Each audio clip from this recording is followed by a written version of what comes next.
పిట్ట కొంచెం కూత ఘనం అనే మాట ఆ చిన్నారికి అతికినట్లు సరిపోతుంది. పట్టుమని 10 ఏళ్లు కూడా లేని ఆ బుడుగు అద్భుత జ్ఞాపక శక్తితో అందరినీ ఆశ్చర్యపరుస్తోంది. ఆమె జ్ఞాపక శక్తిని చూసి ముఖ్యమంత్రి కేసీఆర్ అబ్బురపోయారు. జీవితంలో ఉన్నత స్థాయికి చేరాలంటూ ఆశీర్వదించడంతో పాటు 10,16,000 చెక్ అందజేశారు. బాలమేధావిగా ప్రశంసలు అందుకుంటున్న ఖమ్మంకు చెందిన వేల్పుల లక్ష్మీ శ్రీజపై ఈటీవీ ప్రత్యేక కథనం.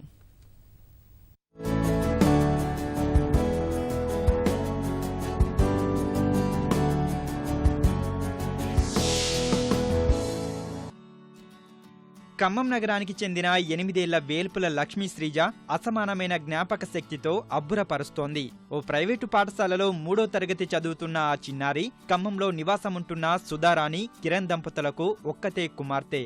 తల్లి ఓ ప్రైవేటు పాఠశాలలో అధ్యాపకురాలిగా పనిచేస్తుండగా తండ్రి వ్యాపారి.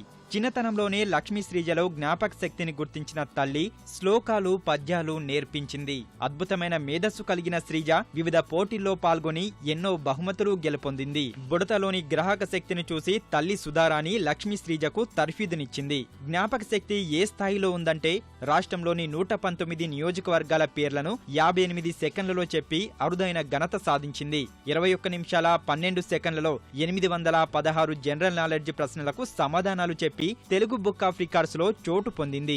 1954లో నాటి కేంద్ర ప్రభుత్వం మొదటి ఎస్ఆర్సీ స్టేట్ టీ ఆర్గనైజేషన్ కమిషన్ జస్టిస్ ఫజల్ అధ్యక్షతన ఏర్పాటైంది. 2 ప్రాంతాల ప్రజల కోసం తెలంగాణ ప్రత్యేక రాష్ట్రం అయితే మంచిది అని అన్నారు. దానికి హైదరాబాద్ అనే పేరు పెట్టొచ్చు అని అన్నారు. 1956లో పెద్ద మనుషుల ఒప్పందం జరిగింది. 1968, 1969 తెలంగాణ ప్రజలకు అపూర్వ ఉద్యమానికి పూనుకున్నారు. దాన్ని జై తెలంగాణ ఉద్యమం అని అంటారు. డిసెంబర్ 9, 2009 కేంద్ర ప్రభుత్వం తెలంగాణ రాష్ట్ర ఏర్పాటుకు సంఘీభావం తెలిపింది. అక్టోబర్ 3, 2013 యూనియన్ క్యాబినెట్ ఆమోదం పొందింది. డిసెంబర్ 5, 2013 తెలంగాణ డ్రాఫ్టింగ్ బిల్లును జీఓఎం తయారు చేసింది. జీఎం అంటే గ్రూప్ ఆఫ్ మినిస్టర్స్. ఫిబ్రవరి 18, 2014 లోక్సభలో తెలంగాణ బిల్లు ఆమోదం పొందింది. ఫిబ్రవరి 20, 2014 రాజ్యసభలో తెలంగాణ బిల్లు ఆమోదం పొందింది. ప్రణబ్ ముఖర్జీ తెలంగాణ బిల్లును మార్చి 1, 2014 ఆమోదించారు. తెలంగాణ ఆవిర్భావ దినోత్సవం జూన్ 2, 2014 ప్రకటించింది. అంతేకాదు తెలంగాణ చరిత్రను శ్రీజ అవపోసన పట్టింది. ప్రత్యేక రాష్ట్ర ఉద్యమ నేపథ్యం సహా తెలంగాణ ఆవిర్భావానికి సంబంధించిన ముఖ్య పరిణామాల తేదీలను తడుముకోకుండా చెబుతోంది. ఏప్రిల్ 27, 2001 టీఆర్ఎస్ స్థాపించారు. టీఆర్ఎస్ అంటే తెలంగాణ రాష్ట్ర సమితి. 2004లో సిద్దిపేట నుండి గెలిచారు. 2006లో మళ్ళీ రాజీనామా చేశారు. మే 11, 2002 సింహగర్జన పేరుతో సభ పెట్టారు. ఈ సభకు జార్ఖండ్ ముక్తి మోర్చా అనే పార్టీ నాయకుడు శిబు సోరెన్ వచ్చి తెలంగాణకు మద్దతు పలికారు. 2001 జూలైలో స్థానిక సంస్థల ఎన్నికలు వచ్చాయి. ఈ ఎన్నికల్లో TRS party Karimnagar, Nizamabad ZP chairman పదవులను దక్కించుకుంది. ఏప్రిల్ 27, 2002 ప్రథమ వార్షికోత్సవ సభ నల్గొండలో జరిగింది. ఈ సభకు శిబు సోరెన్, అజిత్ సింగ్, భీమ్ సింగ్ వచ్చారు. ఆగస్టు 11, 2002 ఆల నరేందర్ పెట్టిన తెలంగాణ సాధన సమితి పార్టీని టీఆర్ఎస్లో విలీనం చేశారు. 2004 ఎన్నికల్లో టీఆర్ఎస్, కాంగ్రెస్ కలిసి పోటీ చేశాయి.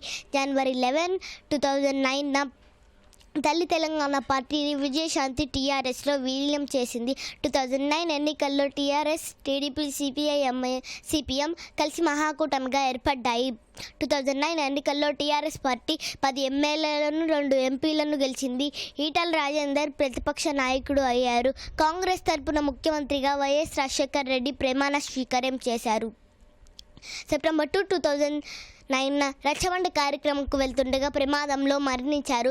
సెప్టెంబర్ 3, 2009 రోజయ్య ముఖ్యమంత్రి పదవిని స్వీకరించారు. పోలీస్ శాఖకు సంబంధించిన హైదరాబాద్ ఫ్రీ జోన్ అని సుప్రీంకోర్టు అక్టోబర్ 9, 2009 తీర్పు ఇచ్చింది. ఈ తీర్పుకు వ్యతిరేకంగా హైదరాబాద్లో జైల్ బరో కార్యక్రమం జరిగింది. ఈ ఫ్రీ జోన్ ఉద్యమం కాస్త ప్రత్యేక రాష్ట్ర ఉద్యమంగా మారింది. వివిధ పత్రికల్లో లక్ష్మీ శ్రీజ గురించి దినపత్రికల్లో చూసిన ముఖ్యమంత్రి కేసీఆర్ చిన్నారితో సహా ఆమె తల్లిదండ్రులను తన ఇంటికి ఆహ్వానించారు. ఆదివారం నాడు ఆ కుటుంబంతో కలిసి భోజనం చేశారు. ఈ సందర్భంగా చిన్నారి లక్ష్మీ శ్రీజ మేధస్సును చూసి ముఖ్యమంత్రి అబ్బురపోయారు. చిన్నారి ప్రతిభను చూసి అభినందించిన కేసీఆర్ ఆమె చదువు కోసం 10,16,000 చెక్ను అందజేశారు. అనేక ఛానల్స్ లో కూడా ప్రోగ్రామ్స్ అనేది ఇచ్చాము. వాటిలో భాగంగా మాకు కేసీఆర్ని కలిసే అవకాశం కూడా అరుదైన అవకాశం మాకు దక్కింది. దానికి తగ్గట్టు ఆయన చాలా ఆదరణ చూపించారు. ప్రతి ఒక్కటి క్షుణ్ణంగా తెలుసుకున్నారు పాప గురించి. భోజనానికి రమ్మని ఆహ్వానించేటప్పటికి మాకు చాలా ఆనందం అనిపించిందండి. ఐఏఎస్ కావాలన్న లక్ష్మీ శ్రీజ లక్ష్యం నెరవేరాలని ముఖ్యమంత్రి కేసీఆర్ ఆశీర్వదించారు.